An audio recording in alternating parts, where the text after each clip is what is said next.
जो मोठ्यांना अभिवादन करतो, नमस्कार करतो, सेवा करतो, त्याला 4 गोष्टी आपोआप मिळतात. आयुष्य वाढतं, विद्या वाढते, यश वाढतं आणि बल वाढतं. आणि म्हणून आपण या ठिकाणी या गुरुवर्यांचं सर्वांचं पूजन करत आहोत. वास्तविक पाहता सद्गुरू जोग महाराज संस्थेची आपली जी परंपरा आहे ती दिव्य परंपरा आहे. या परंपरेमध्ये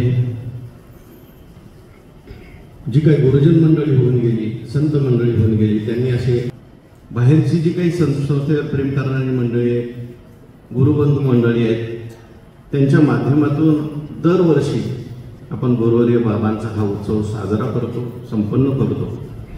यावर्षी हा उत्सव पुणेकर मंडळी, विशेष करून मुळशी तालुका आणि मावळ तालुका सगळ्या मंडळींनी एकत्र येऊन हे दरवर्षी त्या ठिकाणी पुणे परिसरामध्ये हा उत्सव साजरा करतात. मध्ये साजरा करण्याचं संस्थेला कळवलं आणि संस्थेला सांगितलं तुमच्या मार्गदर्शनाने हा उत्सव झाला संपन्न होत आहे. या ठिकाणी या उत्सवामध्ये ज्यांचं सुंदर असं कीर्तन झालं, आपल्या सद्गुरू जोग महाराज वारकरी शिक्षण संस्थेचे ज्येष्ठ श्रेष्ठ असणारे, चिटणीस असणारे सर्वा त्यांचं सुंदर मधुर असं कीर्तन आपण ऐकलं. नाना नको नको म्हणतात, पण शेवटी मोरलेला आंबा कसा असतो, त्याची मोहरता किती असते हे आपल्याला सगळ्यांना या महाराजांची फक्त ओवी मी म्हणतो. नाथ महाराजांनी असं म्हटलंय, जगी शांती झाली परदेशी, कोठे ठाव न मिळे दिशी, ती आली सती.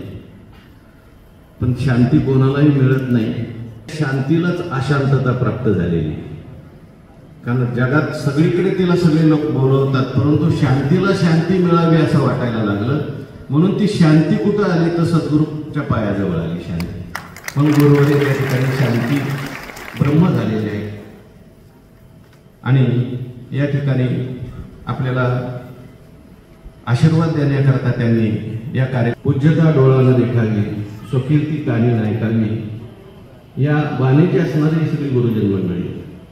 पण तरी सुद्धा त्या ठिकाणी या उत्सवाला बाबा मान्यता का देतात, शेवट बाबांनी मान्यता का दिली असावी असं माझ्यासारख्याच्या अल्पबुद्धीला असं वाटतं की बाबांचा असा विचार असावा की या सोहळ्याच्या निमित्ताने या ठिकाणी सगळीच गुरुजन मंडळी येतात, सगळी ज्येष्ठ श्रेष्ठ मंडळी येतात, संस्थांची मंडळी येतात आणि सगळीच वंदनीय आहेत, सगळीच पूजनीय आहेत. आणि खरं तर सगळ्यांचा सत्कार व्हायला पाहिजे, सर्वांचंच पूजन व्हायला पाहिजे. संस्थेचे गुरुवर्य अध्यक्ष या ठिकाणी परम आदरणीय ज्ञानसिंधू असणारे संदीपनजी महाराज आले, तर त्यांचाही उत्सव व्हायला पाहिजे. एकदा झाला तरी जबरदस्तीने त्यांच्याकडून त्यांना